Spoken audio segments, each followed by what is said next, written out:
Videos ഇടുന്നോണ്ടാണെന്ന് അറിയില്ല. ഇന്നൊരു ദിവസം തന്നെ ഒരു പെർട്ടിക്കുലർ വീഡിയോയുടെ ലിങ്ക് അയച്ചു തന്നിട്ട് 4-ൽ കൂടുതൽ ആൾക്കാർ ഈ കാര്യം എൻ്റെ അടുത്ത് ചോദിച്ചു.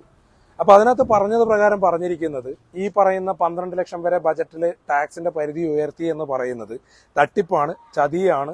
നമ്മുടെ ചാർട്ടേഡ് അക്കൗണ്ടന്റുമാർക്ക് ഇതിനെപ്പറ്റി വലിയ ധാരണയൊന്നുമില്ല, അങ്ങനെയുള്ള ആൾക്കാരെ മാറ്റണം എന്നൊക്കെ പറഞ്ഞിട്ടൊരു വീഡിയോ ഞാൻ കണ്ടു. അപ്പോൾ ഇതിന്റെ സത്യാവസ്ഥ എന്താണെന്നുള്ളത് ജനങ്ങളെ ബോധിപ്പിക്കുക എന്നുള്ളത് മാത്രമാണ്. നമുക്ക് സോഷ്യൽ മീഡിയ പ്ലാറ്റ്ഫോം ഉപയോഗിച്ച് തെറ്റായ ഒരുപാട് വിവരങ്ങൾ ജനങ്ങൾക്ക് കൊടുക്കാൻ വേണ്ടി പറ്റും. ജനങ്ങളും അങ്ങനെയുള്ള ഇൻഫർമേഷനാണ് കൂടുതൽ ആഗ്രഹിക്കുന്നതെന്നാണ് എനിക്ക് മനസ്സിലായിട്ടുള്ളത്. അപ്പോൾ എന്താണ് നിയമമെന്നും കൃത്യമായിട്ട് ആ നിയമത്തെ വ്യാഖ്യാനിക്കാനും അത് കൃത്യമായിട്ട് ജനങ്ങളിലേക്ക് എത്തിക്കാനും ഒരു ശ്രമം നടത്തുന്നു മാത്രമേ ഞാൻ ചെയ്യുന്നുള്ളൂ. അപ്പോൾ ഈ പറയുന്ന 12 ലക്ഷം രൂപ വരെ നമ്മുടെ വരുമാന പരിധി ഉയർത്തിയത് ജനങ്ങൾക്ക് നല്ലതാണോ മോശമാണോ? അപ്പോൾ ഇപ്പം നിലവിലുള്ള കാര്യങ്ങളെക്കുറിച്ച് ഒരു ഡാറ്റ ഞാനൊന്ന് പറയാം. അപ്പം നിലവിലുള്ള ഡാറ്റ പ്രകാരം അത് ചതിയാണെന്നുണ്ടെങ്കിൽ 12 ലക്ഷം വരെയുള്ളതും ചതിയായിട്ട് ട്രീറ്റ് ചെയ്യാം. നിലവിലുള്ള ഡാറ്റ പ്രകാരം പറഞ്ഞിരിക്കുന്നത് നമ്മൾക്ക് 7 ലക്ഷം രൂപ വരെ വരുമാനമുള്ളവർക്ക് റിബേറ്റ് ഉൾപ്പെടെയാണ് നമ്മൾ ടാക്സ് കാൽക്കുലേറ്റ് ചെയ്യുന്നത് എങ്കിൽ 1 രൂപ ടാക്സ് അടക്കാതെ ഇൻകം ടാക്സ് റിട്ടേൺ ഫയൽ ചെയ്യാന്നുള്ളതാണ്.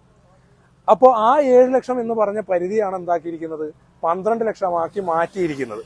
അപ്പോൾ അത് ഗുണമാണോ ദോഷമാണോ? അപ്പോൾ കഴിഞ്ഞ വർഷത്തെ ഡാറ്റ മാത്രം ഞാനൊന്ന് പറയാം. ഏകദേശം 8,60,00,000 റിട്ടേൺ അടുപ്പിച്ചാണ് ഈ 2024-25 എന്ത് ചെയ്തിരിക്കുന്നത്, റിട്ടേൺ ഫയൽ ചെയ്തിരിക്കുന്നത്. അതിൽ തന്നെ 4.4 കോടി ആൾക്കാരും റിട്ടേൺ ഫയൽ ചെയ്തിരിക്കുന്നത് 5 ലക്ഷം രൂപയിൽ താഴെ വരുമാനമാക്കിയിട്ടാണ്. ഈ 8.6 കോടിയിൽ ഏകദേശം 5,30,00,000 ആൾക്കാർ റിട്ടേൺ ഫയൽ ചെയ്തിരിക്കുന്നത് പുതിയ ടാക്സ് റേറ്റ് പ്രകാരമാണ്. അതിന്റെ അർത്ഥം 72% കൂടുതൽ ആൾക്കാരും പുതിയ ടാക്സ് റേറ്റ് ഓപ്റ്റ് ചെയ്തിട്ടാണ് എന്ത് ചെയ്തിരിക്കുന്നത്, റിട്ടേൺ ഫയൽ ചെയ്തിരിക്കുന്നത്. അപ്പോൾ 28% ആൾക്കാരെ പഴയ റേറ്റ് യൂസ് ചെയ്തിട്ടുള്ളൂ. ഇനി പഴയ റേറ്റിൽ ചെയ്യുമ്പം നമുക്ക് ടാക്സ് ഇളവ് കിട്ടാൻ വേണ്ടിയിട്ട് ഒരുപാട് ഇൻവെസ്റ്റ്മെന്റും ആനുകൂല്യങ്ങളൊക്കെ ഉണ്ടെങ്കിലും ഒരു വ്യക്തിയെ സംബന്ധിച്ചിടത്തോളം അയാൾക്ക് മാക്സിമം ഡിഡക്ഷൻ കിട്ടാവുന്ന കാര്യം എന്ന് പറഞ്ഞാൽ, പ്രത്യേകിച്ച് ഒരു ശമ്പളക്കാരനൊക്കെ ആണെങ്കിൽ 80C പ്രകാരം 1.5 ലക്ഷം കിട്ടും.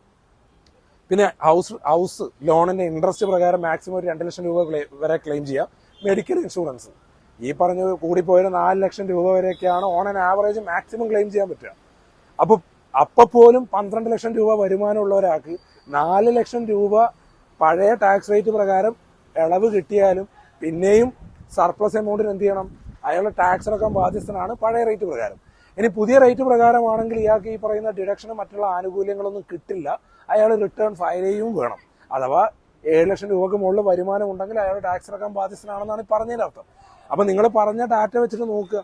ഇനി ഇപ്പോൾ ഉള്ള ഈ ടാക്സ് ഡിഡക്ഷൻ കിട്ടാൻ വേണ്ടിയിട്ട് പഴയ റേറ്റ് ആണ് നമ്മൾ ഓപ്റ്റ് ചെയ്യുന്നത് എങ്കിൽ നമ്മൾ ക്ലെയിം ചെയ്യുന്ന ഡിഡക്ഷൻസിന് നമ്മൾ ഇൻകം ടാക്സിന് പ്രൂഫ് കൊടുക്കേണ്ട ചില സിറ്റുവേഷൻസ് വരും. പല ആൾക്കാരും തെറ്റായ വിവരങ്ങൾ കൊടുത്തിട്ടാണ് പൊതുവെ ഇൻകം ടാക്സ് റിട്ടേൺ ഫയൽ ചെയ്യാറ്. അത് ഈ പറയുന്ന ഇൻകം ടാക്സ് റീഫണ്ട് കിട്ടാൻ വേണ്ടിയിട്ടും മറ്റുള്ളത് അഡ്ജസ്റ്റ് ചെയ്യാനൊക്കെ വേണ്ടിയിട്ട് തെറ്റായ ഇൻഫർമേഷൻസ് കൊടുക്കും. പക്ഷെ ഇൻകം ടാക്സുകാർ ഇതൊക്കെ എന്ത് ചെയ്യുന്നുണ്ട്, ട്രാക്ക് ചെയ്യുന്നുണ്ട്.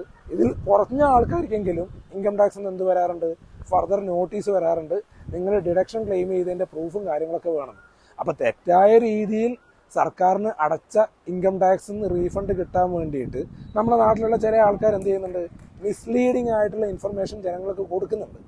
അപ്പൊ അങ്ങനെയുള്ള സ്ഥലത്താണ് ഒരു 12 ലക്ഷം രൂപ വരെ പുതിയ ടാക്സ് റേറ്റ് പ്രകാരം റിട്ടേൺ ഫയൽ ചെയ്യുന്നതെങ്കിൽ ടാക്സ് ഇല്ല എന്നുള്ള രീതിയിൽ ഇപ്പം ബജറ്റ് വന്നിരിക്കുന്നത്. രാഷ്ട്രീയപരമായിട്ടും മറ്റുള്ള കാര്യങ്ങളൊക്കെ എതിർപ്പുള്ള ആൾക്കാരൊക്കെ ഉണ്ടാവാം. എന്നാലും നിലവിൽ കാണിച്ചുകൊണ്ടിരിക്കുന്ന ഇൻകം ടാക്സ് റിട്ടേൺ എന്ന് പറയുന്നത് 140 കോടി ജനങ്ങൾ പ്ലസ് ഉണ്ടായിട്ട് ആകെ 10 കോടി താഴെയാണ് ഇൻകം ടാക്സിന്റെ റിട്ടേൺ എന്ത് ചെയ്യുന്നത്, ഫയൽ ചെയ്യുന്നത്. അതിൽ പകുതി കൂടുതൽ ആൾക്കാരും ടാക്സ് പേ ചെയ്യാതെയാണ് എന്ത് ചെയ്യുന്നത്, ഫയൽ ചെയ്യുന്നത്. അപ്പൊ ഇങ്ങനെയുള്ള കാര്യങ്ങൾ ജനങ്ങളെ വെറുതെ പറഞ്ഞ് മിസ്ലീഡ് ചെയ്ത് ഇൻകം ടാക്സ് തട്ടിപ്പാണ് വെട്ടിപ്പാണെന്നൊക്കെ പറയുന്നതിലുപരി നമ്മൾ ശരിക്കും ഫോക്കസ് ചെയ്യേണ്ട കാര്യം ഇൻകം ടാക്സിനെ കുറിച്ചല്ല. നമുക്ക് എത്ര വരുമാനം കിട്ടിയാലും നമ്മൾ ഉപ്പ് തൊട്ട് കർപ്പൂരം വരെ വാങ്ങുന്ന ഒരു 70% കാര്യങ്ങൾക്കും 70% സർവീസിനും എന്തുണ്ട്, നിലവിൽ GST ഉണ്ട്. GST ആണ് നമുക്ക് പ്രശ്നം. ഇൻകം ടാക്സ് ഈ പറഞ്ഞ പോലെ പല ആനുകൂല്യങ്ങളും ക്ലെയിമും വെച്ചിട്ട് നമുക്കൊരു മിനിമം 7 ലക്ഷം രൂപയിൽ താഴെ വരുമാനമാക്കിയിട്ട് റിട്ടേൺ ഫയൽ ചെയ്ത് കഴിഞ്ഞാൽ ടാക്സ് നടക്കേണ്ട ആവശ്യമില്ല. ഇനി പഴയ റേറ്റ് ആണെങ്കിൽ ഈ പറയുന്ന ഡിഡക്ഷൻസ് ഒക്കെ ക്ലെയിം ചെയ്യാം. അങ്ങനെയുള്ള സ്ഥലത്ത് സർക്കാർ എത്രയാക്കിയിട്ടുണ്ട്, നമ്മൾ തെറ്റായ ഇൻഫർമേഷൻസ് ഒന്നും കൊടുക്കണ്ട. അത്യാവശ്യം വരുമാനമുള്ള ഒരു 1.5 കോടി രൂപയുടെ ടേൺ ഓവർ ഒക്കെ ചെയ്യുന്ന ബിസിനസ്സുകാരനും ഈ 12 ലക്ഷത്തിൽ താഴെയാണ് എന്ത് ചെയ്യുക, വരിക. കമ്പാരിറ്റീവ്ലി ടാക്സ് റേറ്റ് എന്ത് ചെയ്തിട്ടുമുണ്ട്, കുറച്ചിട്ടുമുണ്ട്. അപ്പോൾ അങ്ങനെ നോക്കുമ്പോൾ ജനങ്ങൾക്ക് ഇത് ബെനഫിഷ്യലാണ് ഇടത്തരക്കാരെ സംബന്ധിച്ചിടത്തോളം.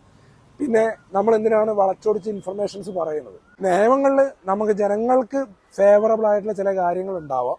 ഞാൻ ഇൻകം ടാക്സിനെ സംബന്ധിച്ചിടത്തോളം ഇപ്പോൾ പറഞ്ഞിരിക്കുന്ന കാര്യങ്ങൾ ഒരു പരിധി വരെ നല്ലതാണ്. കാരണം നമ്മുടെ നാട്ടിൽ എല്ലാ ആൾക്കാരും ഗൂഗിൾ പേ ഇടപാട്, ചെറിയ കച്ചവടക്കാരുൾപ്പെടെ എല്ലാ ആൾക്കാർക്കും സ്കാനറും മറ്റുള്ള കാര്യങ്ങളൊക്കെ ഉണ്ട്. അപ്പോൾ അങ്ങനെയുള്ള ആൾക്കാരെ സംബന്ധിച്ചിടത്തോളം ഒരു വർഷം 1 കോടിക്ക് മുകളിലൊക്കെ ടേൺ ഓവർ ചെയ്യുന്നുണ്ടെങ്കിലും നമുക്ക് പ്രത്യേകിച്ച് ടാക്സ് ഒന്നും അടക്കാതെ തന്നെ ഇൻകം ടാക്സ് റിട്ടേൺ ഫയൽ ചെയ്യാനുള്ള ഒരു ഓപ്ഷൻ ആയിട്ടാണ് സർക്കാർ ഇതൊക്കെ ചെയ്തിരിക്കുന്നത്. അപ്പോൾ ഇതിന്റെ ഡീറ്റെയിൽസും കാര്യങ്ങളൊക്കെ ഞാൻ തൊട്ടടുത്ത വീഡിയോയിൽ പറയാം. അപ്പോൾ ഒരു കാര്യം മനസ്സിലാക്കുക, ഈ 12 ലക്ഷം രൂപ വരെ എന്ന് പറയുമ്പം ആൾക്കാർ 10 ലക്ഷം രൂപ വരെയെങ്കിലും വരുമാനം കാണിക്കും. തെറ്റായ ഇൻഫർമേഷൻസ് എന്ത് ചെയ്യേണ്ട ആവശ്യമില്ല, കാണിക്കേണ്ട ആവശ്യമില്ല. ഇല്ലാത്ത ഡിഡക്ഷൻസ് ക്ലെയിം ചെയ്യേണ്ട ആവശ്യമില്ല.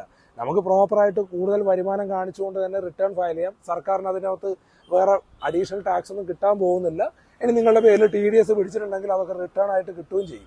അപ്പോൾ ഒരു കണക്കിന് നോക്കിയാൽ ഈ 12 ലക്ഷം എന്നുള്ളതൊരു സേഫർ സൈഡാണ്. ഇനി സർക്കാർ ഇതിന്റെ മുകളിൽ നാളെ എന്തെങ്കിലും ചെയ്യുമോ ഇല്ലയോ എന്നുള്ള കാര്യങ്ങളൊക്കെ തൊട്ടടുത്ത വീഡിയോയിൽ ഞാനൊന്ന് അതിന്റെ ഒരു റീസണിങ് പറഞ്ഞുതരാം. ഇപ്പൊ ഇങ്ങനെയുള്ള കാര്യങ്ങൾ അറിയാൻ വേണ്ടി പേജ് ഒന്ന് ഫോളോ ചെയ്ത് മറ്റുള്ള ആൾക്കാർക്കൊന്ന് ഷെയർ ചെയ്യും.